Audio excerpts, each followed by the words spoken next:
ইউক্রেনের তাৎক্ষণিক যুদ্ধবিরতির আহ্বানে রাশিয়ার অনীহার কারণে অনির্দিষ্টকালের জন্য স্থগিত করা হয়েছে যুক্তরাষ্ট্রের প্রেসিডেন্ট ডোনাল্ড ট্রাম্প এবং রাশিয়ার প্রেসিডেন্ট ভ্লাদিমির পুতিনের মধ্যকার নির্ধারিত বৈঠক। ব্রিটিশ সংবাদ সংস্থা রয়টার্স জানিয়েছে, হোয়াইট হাউসের শীর্ষ কর্মকর্তারা বিষয়টি নিশ্চিত করেছেন। হোয়াইট হাউসের এক জ্যেষ্ঠ কর্মকর্তা জানান, প্রেসিডেন্ট ট্রাম্পের সঙ্গে বৈঠকের আগে ইউক্রেনের অন্তত সাময়িক যুদ্ধবিরতির আহ্বান জানিয়েছিল যুক্তরাষ্ট্র। তবে রাশিয়া সেই প্রস্তাবে কোনো ইতিবাচক সাড়া দেয়নি। ফলে দুই নেতার বহু প্রতীক্ষিত এই বৈঠক আপাতত স্থগিত করা হয়েছে। এলএমই সার্টিফাইড বিশ্বসেরা কপারে তৈরি ওয়ালটন কেবলস, যা আপনার স্থাপনাকে রাখবে সব সময় নিরাপদ।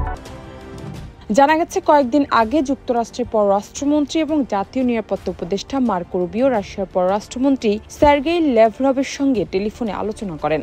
তখন জানানো হয়, প্রেসিডেন্ট ট্রাম্প বৈঠকে বসবেন কেবল তখনই যদি মস্কো ইউক্রেন যুদ্ধবিরতি ঘোষণা দেয়।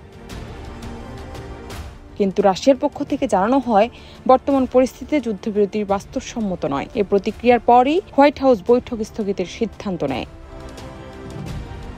উল্লেখ্য, 2025 সালের 20 জানুয়ারি দ্বিতীয় মেয়াদে যুক্তরাষ্ট্রের প্রেসিডেন্ট হিসেবে শপথ নেন ডোনাল্ড ট্রাম্প। শপথ অনুষ্ঠানে তিনি বলেছিলেন, রাশিয়া ইউক্রেন যুদ্ধের অবসান ঘটানো হবে তার প্রশাসনের অন্যতম অগ্রাধিকার। তবে বিশ্লেষকরা বলছেন, মস্কোর অনমনীয় অবস্থান ও চলমান যুদ্ধ পরিস্থিতির কারণে ট্রাম্প প্রশাসনের সেই অঙ্গীকার বাস্তবায়ন এখন কঠিন চ্যালেঞ্জের মুখে।